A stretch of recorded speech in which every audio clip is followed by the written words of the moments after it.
السلام علیکم ورحمۃ اللہ وبرکاتہ۔ عوام کے اندر مشہور باتیں اور ہماری شریعت کا حکم، ہماری بہت ساری ایسی باتیں ہیں عوام کے اندر مشہور، جس کو ہم اگر شریعت کی روح سے دیکھتے ہیں تو وہ بالکل شریعت کے مخالف ہوتی ہیں۔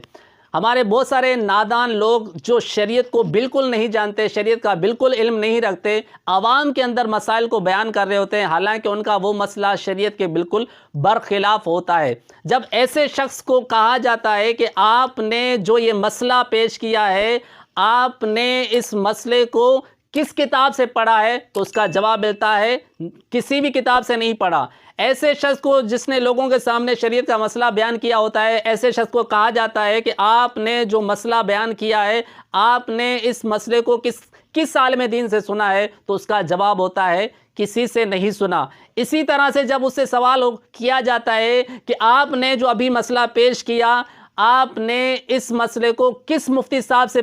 سنا ہے، کس مفتی صاحب سے پوچھا ہے، تو اس کا جواب ہوتا ہے میں نے کسی سے نہیں سنا۔ تو ایسا شخص کہ جس نے شریعت کا یہ مسئلہ نہ تو کسی کتاب سے پڑھا ہے، نہ کسی عالم دین سے سنا ہے، نہ اس نے کسی مفتی صاحب سے پوچھا ہے، تو کیا ایسے شخص کو شریعت کا مسئلہ بیان کرنے کی اجازت ہو سکتی ہے؟ بالکل بھی نہیں ہو سکتی۔ ان کی بہت ساری مثالیں، ان میں سے ایک مثال میں آپ کے سامنے پیش کرتا ہوں۔ جس طرح سے عوام کے اندر ایک بات مشہور ہے، ایسا شخص جس پر غسل فرض ہو جاتا ہے تو اسے بعض وہ نادان لوگ جو شریعت کا علم نہیں رکھتے، جو شریعت کو جانتے نہیں ہیں، ایسے نادان لوگ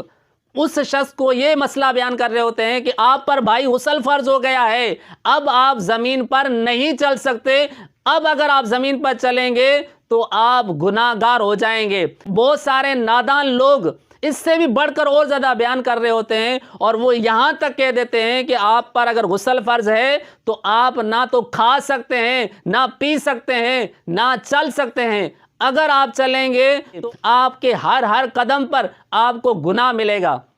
یہ لوگ جو اپنی طرف سے شریعت کا مسئلہ بیان کر رہے ہوتے ہیں، جب ان سے پوچھا جاتا ہے تو یہ تو بالکل شریعت سے ناواقف ہیں۔ جو عوام کے اندر مشہور بات ہے کہ جب غسل فرض ہو جائے تو وہ زمین پر نہیں چل سکتا، کیا یہ مسئلہ درست ہے؟ بالکل بھی ایسا مسئلہ یہ درست نہیں ہے، بلکہ درست مسئلہ یہ ہے کہ اگر کسی پر غسل فرض ہو جاتا ہے تو ایسا شخص زمین پر چل بھی سکتا ہے، زمین پر کھا بھی سکتا ہے، ایسے شخص پر کوئی گناہ نہیں ہوگا۔ ہاں، ایک بات ضرور ہے کہ ایسا شخص جس پر غسل فرض ہوا ہے، وہ غسل کرنے میں اتنی تاخیر نہ کرے کہ نماز قضا ہو جائے۔ اگر اس غسل کی وجہ سے اس کی نماز قضا ہو جاتی ہے تو ایسا شخص نماز کے قضا کرنے کی وجہ سے گناہ گار ہو جاتا ہے۔ تو ہمیں خیال کرنا چاہیے کہ شریعت کا مسئلہ کس طرح سے بیان کرنا چاہیے، اور ان لوگوں کے لیے بھی کہ جو جگہ جگہ پر تمام لوگوں سے شریعت کا مسئلہ پوچھتے رہتے ہیں، ہمیں شریعت کا مسئلہ کس سے پوچھنا چاہیے، کیونکہ حدیث کا معاملہ نازک ہوتا ہے۔ لوگ جگہ جگہ پر کوئی بھی بات کر رہے ہوتے ہیں تو وہ یہ کہہ دیتے ہیں یہ حدیث میں آیا ہے، کیا یہ حدیث ہے، حالانکہ انہیں اس چیز کا پتہ تک نہیں ہوتا کہ یہ حدیث ہے یا نہیں ہے۔ بلکہ بعض نادان تو ایسے ہوتے ہیں جنہیں حدیث کی تعریف کا بھی علم نہیں ہوتا، لیکن وہ اپنی اس گفتگو کو حدیث کہہ کر بلا رہے ہوتے ہیں۔ میرے اور آپ کے پیارے محبوب علیہ الصلوۃ والسلام نے ارشاد فرمایا کہ جس شخص نے میری طرف ایسی بات منسوب کی جو میں نے نہ کہی ہو، اسے چاہیے کہ وہ اپنا ٹھکانہ جہنم میں بنا لے۔ اللہ اللہ، دیکھیں کتنی وعید ہے اس حدیث کے اندر۔ ان لوگوں کو غور کرنا چاہیے کہ جو بات پر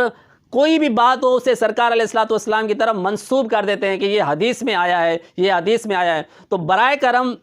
آئندہ ہمیں چاہیے کہ اپنی گفتگو کرتے وقت اس چیز کا خیال رکھیں کہ میں یہ جو کہہ رہا ہوں، یہ جو مسئلہ بیان کر رہا ہوں، کیا مجھے اس مسئلے کو بیان کرنے کی اجازت ہے بھی یا نہیں، یا میں اس مسئلے کے بارے میں جانتا بھی ہوں یا نہیں، یا میں نے اس مسئلے کو کسی دینی کتاب میں پڑھا بھی ہے یا نہیں، یا اس مسئلے کو میں نے کسی عالم دین سے پوچھا بھی ہے یا نہیں، یا اس مسئلے کو میں نے کسی مفتی صاحب سے پوچھا بھی ہے یا نہیں۔ جب تک کنفرم نہ ہو جائے ہمیں آگے وہ مسئلہ بیان نہیں کرنا چاہیے۔ اگر ہم آگے مسئلہ بیان کر دیں گے تو اس کا نقصان کیا ہوگا؟ اگر ہم وہ مسئلہ جو شریعت کے مطابق نہیں ہے اگر ہم نے آگے بیان کر دیا تو جس نے اس مسئلے کو سنا وہ اسی کو حدیث سمجھ کر اس پر عمل کرتا رہے گا اور وہ پھر آگے بھی پہنچائے گا، یوں ایک مسئلہ غلط طریقے سے لوگوں کے اندر رائج ہو جائے گا۔ تو ہمیں چاہیے کہ حدیث کے معاملے کے اندر، شریعت کے معاملے کے اندر ہمیں انہی لوگوں سے پوچھنا چاہیے کہ جو شریعت کا علم رکھتے ہیں۔ اسی طرح قرآن پاک کے اندر بھی اسی طرح کی ایک آیت مبارکہ موجود ہے۔ اللہ تبارک و تعالیٰ نے قرآن پاک میں ارشاد فرمایا، اے لوگو تم سوال کرو ان لوگوں سے کہ جو علم رکھنے والے ہیں، جو علم والے ہیں، جو شریعت کو جاننے والے ہیں۔ ہمیں ان لوگوں کے پاس جا کر ان سے علم دین سیکھنا چاہیے، ان سے ہی شریعت کا